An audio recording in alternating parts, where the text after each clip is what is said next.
Que las bendiciones del Elohim Altísimo, el Rey de Israel, esté con ustedes hoy y cada día. Señores, bienvenidos al canal Enseñanza y Verdad. En el estudio de hoy estaremos conociendo un poco más la Biblia. Digo conociéndola porque hay personas que prácticamente se la saben de memoria, o casi que sí se la saben de memoria. Pero más bien hoy traemos es conociéndola, la Biblia. Y la vamos a conocer. Me refiero hasta desde el momento en que se inicia hasta llegar al 1960. Desde luego es que estaremos dando unos pasos gigantes o enormes para ir toda la trayectoria que ella ha recorrido. Y precisamente entonces tendremos que empezar por el primer paso. ¿Y dónde damos el primer paso? Pues bueno, empecemos.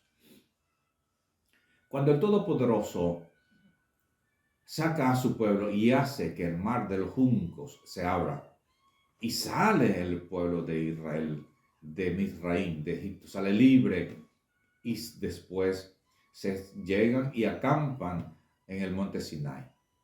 Estando allí, el Creador empieza entonces a hablar con su pueblo.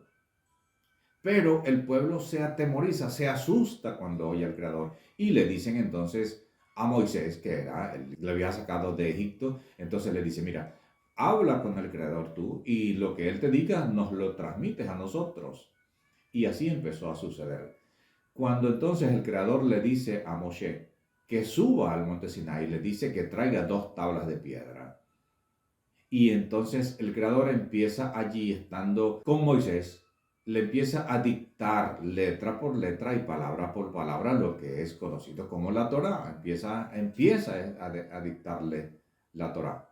¿Cómo es eso que empieza a dictarle la Torá? Pues, hombre, claro, porque Moisés no estaba en el Edén. ¿Y cómo escribió entonces? ¿Cómo sabía Moisés lo que sucedió en el Edén? Si no es que el Creador se lo dictó. Pero el Creador dejó un espacio para dedicarlo exclusivamente o personalmente para él. Y allí él se le aplicó lo que es conocido como el antropomorfismo, que es cuando se le da atribuciones humanas al Creador. Y el Creador dice que allí quedó escrito con su dedo. En el libro de Éxodo, en el capítulo 31, verso 18, dice, y dio a Moshe, cuando acabó de hablar con él en el monte de Sinai, 2 tablas del testimonio, tablas de piedra escritas con el dedo de Elohim. Repito lo que es el antropomorfismo, características humanas para el Creador, para el Creador.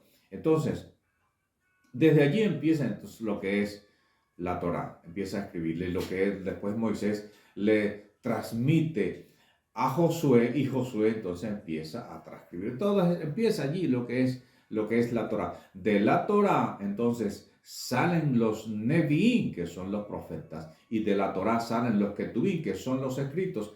Todo eso conforman entonces el Tanaj, conocido por nosotros, nos lo dieron a conocer como el Antiguo Testamento. T de Torah, N de Nevi'im, que es de Ketuvim, el Taná que contiene los escritos, los profetas y la Torah, Taná.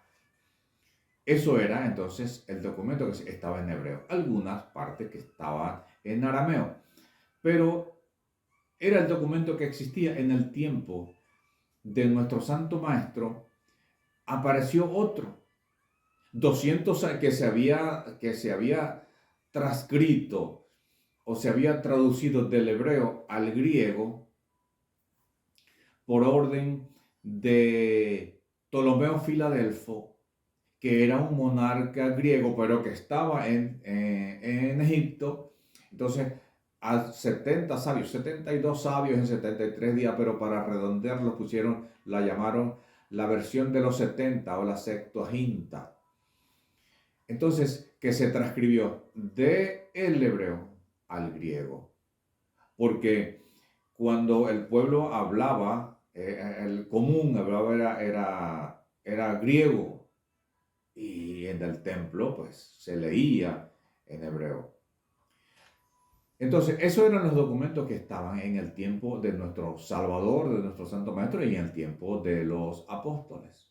Pasaron los años, en el año 340 después del Mesías, entonces apareció un documento conocido como el Códice Vaticanus. No es necesario que le diga dónde está. En el año 400 entonces vienen y aparecen dos documentos, uno que es el Códice Sinaítico y la Vulgata Latina. La Vulgata Latina fue la Biblia oficial del Imperio Romano por 1000 años, es decir, hasta el año 1400. Y la Vulgata Latina la escribió Jerónimo de Estridón, pero no porque a él le pareció, sino que fue una exigencia o más bien una petición o una orden del Papa Dámaso I, que le dio esa orden 2 años antes de morir. Ordenó que se escribiera la Vulgata Latina, que se escribe precisamente en latín, que los líderes religiosos de la época del cristianismo católico romano leían en latín y enseñaban al pueblo lo que a ellos les interesaba, lo que a ellos les convenía. Y muchas cosas de esas aún se cree que parece que sí fuera, así que fueran ciertos. Y lo que era más bien una imposición que estaban haciendo los líderes religiosos. En el año 450 aparece otro documento, el Códice Alejandrino. El Códice Alejandrino, la Vulgata Latina, el Códice Sinaítico, el Códice Vaticano y la Septuaginta, todos estos documentos se le conocen como los Textus Receptus o los textos recibidos. Entonces, un monje católico del convento de San Isidro, aquí en Sevilla, España, en la comunidad andaluza,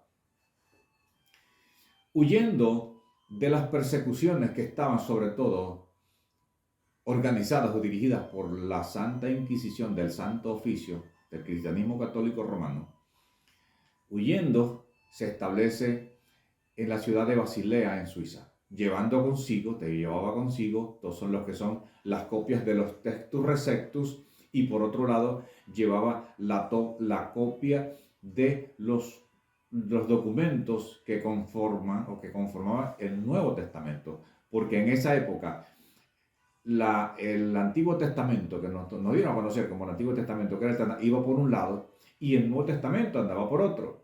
Los documentos del Nuevo Testamento empezaron a aparecer en el año 125 después del Mesías.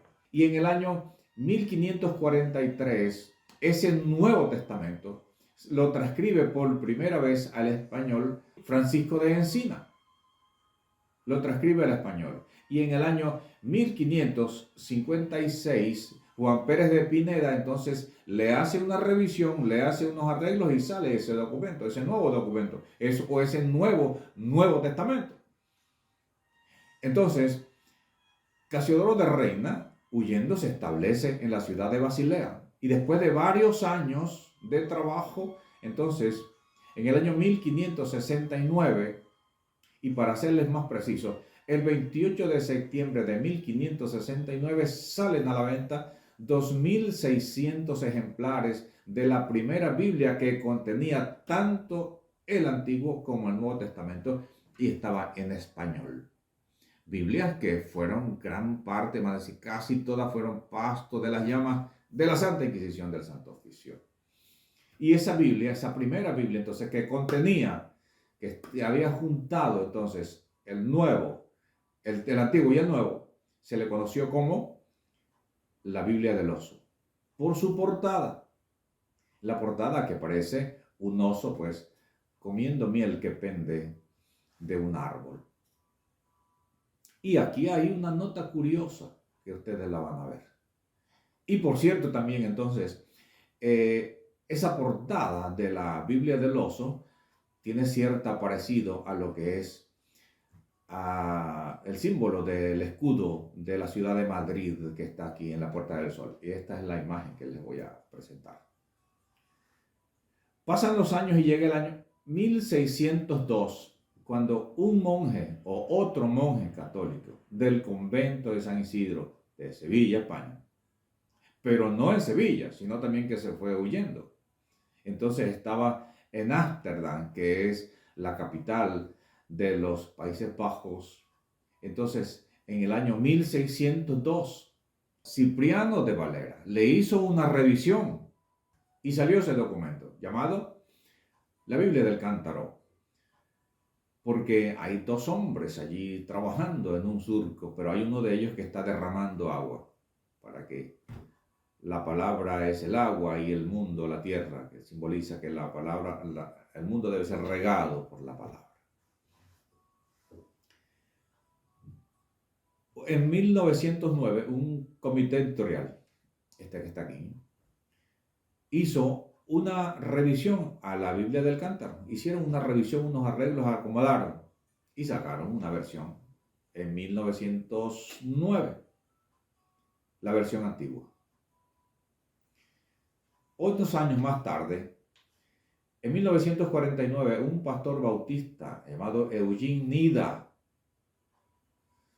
empezó a hacer una encuesta en América para ver si era conveniente que a la versión antigua pues se le hicieran unos arreglos, se acomodara.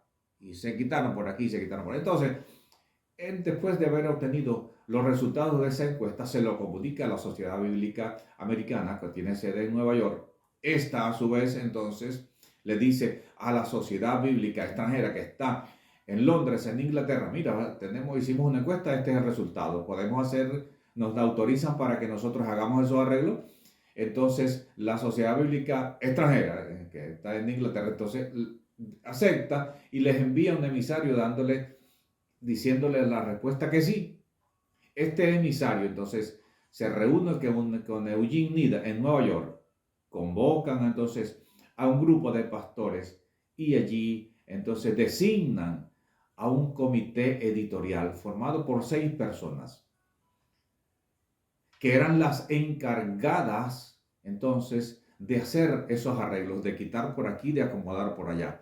Y allí, en más de una, decía hace un tiempo que estuve oyendo de un profeta: si la Biblia Reina Valera tiene más de 2500 errores. Bueno, hay una cita donde dice que a la Biblia no se le puede quitar ni una yod ni una queraía. Seguramente en algunos de los estudios vamos a ver qué es una yod y qué es una queraía, pero te dicen ni una jota ni una coma. En las versiones más antiguas hay 151 salmos. En la Biblia que usted tiene, ¿cuántos hay? 150, ¿verdad? Entonces allí no quitaron solamente una jota o un acento, sino un capítulo completo. Bien, pero veamos algo que está, aparte de las cosas curiosas que vimos de las Biblias, de las portadas en las Biblias.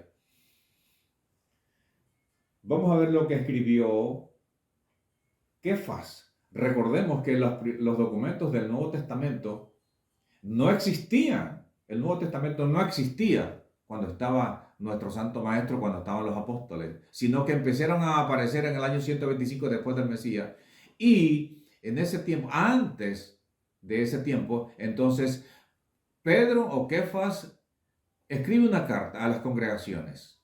Y miren lo que les recomienda él en aquel tiempo.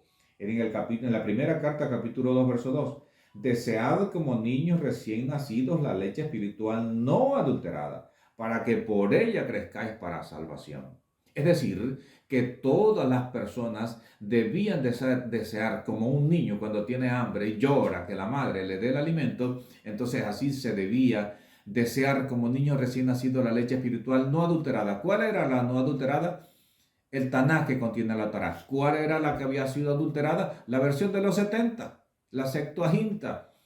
Pero mire lo que continúa diciendo en el verso 3. Si es que habéis gustado la benignidad del Señor. Es decir, si habéis gustado la benignidad del Señor, hay que desear como niños recién nacidos la leche espiritual, la que no había sido adulterada, que es el Taná que contiene la Torá.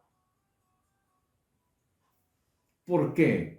Porque nuestro Salvador, nuestro Santo Maestro, él la noche antes de ser entregado estuvo orando por sus discípulos, orando por los que iban a venir después de ellos. Y él dice: Padre, santifícalos en tu verdad. Tu palabra Es verdad. Y la palabra del Todopoderoso entonces es sinónimo de santificación. ¿Cómo que sinónimo de santificación?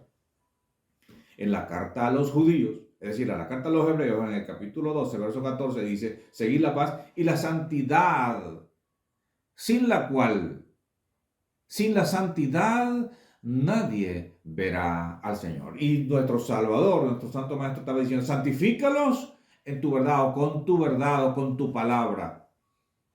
La palabra del Todopoderoso entonces es sinónimo de salvación, de santificación. Y sin la cual, sin la santificación, nadie verá a Elohim. Si usted aprendió algo, compártalo. Denle un like. Suscríbase. Comparta con sus contactos que usted considere que también que quieren desear esta información. Porque la grandeza de una persona se refleja en el bien que le puede hacer a otra. Y mientras que usted le da una información a otra, le está haciendo un bien. Para que salga del desconocimiento. Porque el que desconoce la verdad es esclavo de una mentira. Y nosotros nacimos para ser libres. Que el Eterno les cuide y les bendiga. Shalom. Hasta la próxima oportunidad.